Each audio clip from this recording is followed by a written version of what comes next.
अस्सलाम वालेकुम नाज़रीन, मैं मोहम्मद इमरान, आप देख रहे हैं यूट्यूब चैनल तालीमी दुनिया। नाज़रीन, आज का ये मेरा मौजू है क्लास 10 के ऊपर मैं वीडियो बना रहा हूँ। वीडियो का मेरा पार्ट नंबर 29 हो चुका है और आज का मेरा वीडियो है पार्ट नंबर 30। जो सामने आपको किताब दिख रहा है इसका नाम है रोशनी। आज का मेरा चैप्टर रहेगा उड़िया अदब के ऊपर, जो उड़िया भाषा जो होता है उनके ऊपर मैं पढ़ाने वाला हूँ। उड़िया अदब। उड़िया रियासत उड़ीसा की ज़बान है। उड़ीसा का कदीम नाम उत्कल देश भी है। इसीलिए उड़िया ज़बान को उत्कली या ओडरी भी कहा जाता है। ओडरी भी कहा जाता है। इनका पहले उड़िया का कौन सा पुराना नाम था? उत्कल। ठीक है। जदीद हिंद आर्याई ज़बानों में उड़िया मागधी अपभ्रंश से निकली है। उड़िया रस्मुल ख़त बहुत मुश्किल है। उसकी कवायद बंगाली से बहुत मिलती जुलती है। इसलिए बंगाल के पंडित कुछ अरसे तक पंडित उसे बंगाली ज़बान की एक बोली गर्दानते थे। लेकिन हकीकत में बंगाली और उड़िया का रिश्ता माँ बेटी का नहीं बल्कि बहनों का है। उड़िया ज़बान की अदबी रवायत संस्कृत की मरहून मंत है। उड़ीसा में संस्कृत के मुतअद्दिद शायर और दानिश्वर पैदा हुए। नेज़ अहद वस्ता में कई उड़िया शायर संस्कृत के जानकार ही नहीं साहब तसनीफ़ भी थे। हकीकत यह है कि उड़िया ज़बान को थोड़ा ऊपर हम कर लेते हैं। उड़िया ज़बान को संस्कृत, पाली, प्राकृत और अपभ्रंश से फ़रोग़ हासिल हुआ है। उड़िया अदब की तारीख़ को 4 अदवार में बांटा गया है। उसका अहद कदीम 7वीं सदी के निस्फ़ से 14वीं सदी के निस्फ़ तक, मतलब ये बता रहा है उसका अहद कदीम 7वीं सदी के निस्फ़, 7वां सदी जो उसका आधा, 7वां निस्फ़ माना आधा, सदी के निस्फ़ से 14वीं सदी के निस्फ़ तक, मतलब 7वीं सदी का आधा और 14वीं सदी का आधा।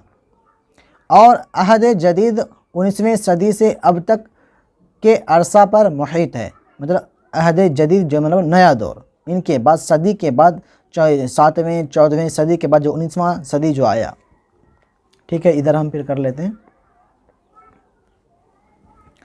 अहद जदीद में उड़िया अदब को एक नई सिमत मिली।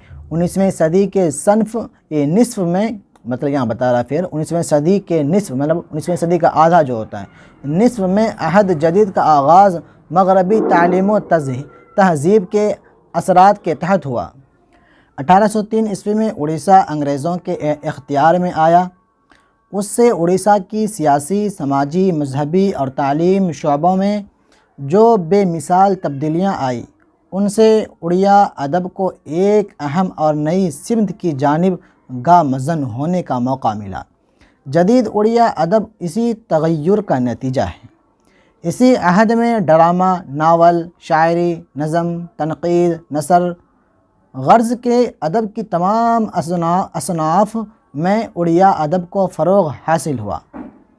इस अहद के अहम अदबा व शुअरा में मधुसूदन राव, राम शंकर राय, उमेश चंद्र सरकार, राधानाथ राय, फ़कीर मोहन, सेनापति नंद किशोर बल, गंगाधर मेहर, ये चंतामणि मोहंती नाम गैर मुस्लिम लोगों का कुछ अजीब तरीके से है, मैं बोल नहीं पाता हूँ।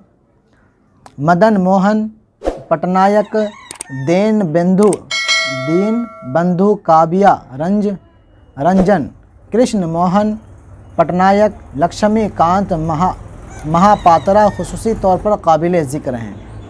उड़िया फैक्शन में चंद्रशेखर नंद, दयानिधि मिश्र, दिव्या सिंह पानी गरही, BN पटनायक, ब्रह्मानंद पंडा। देखें, मैं माजरत चाहता हूँ, गैर मुस्लिम लोगों का पता नहीं किस तरीके से नाम होता है। देखें, यहाँ उर्दू के अंदर ज़बर ज़ेर नहीं होता है, तो यहाँ पे क्या ज़बर लगेगा क्या ज़ेर लगेगा, क्योंकि गैर मुस्लिम लोगों का नाम है। इसलिए मैं माजरत चाहता हूँ, अगर कुछ गलतियाँ होती होगी तो नाम लेने में माजरत चाह रहा हूँ पहले से, क्योंकि गैर मुस्लिम लोगों का मैं कभी नाम लिया नहीं हूँ। मतलब इस तरीके का नाम जो पुराने ज़माने का जो नाम हुआ करता है, अब तो शॉर्टकट नाम हुआ करता है, कुमार, शिव, मतलब इस तरीके से नाम होता है, तो आसान होता है, लेकिन ये बहुत अजीब अजीब तरीके से नाम होता है। नित्यानंद महापात्र, चंद्रशेखर रथ,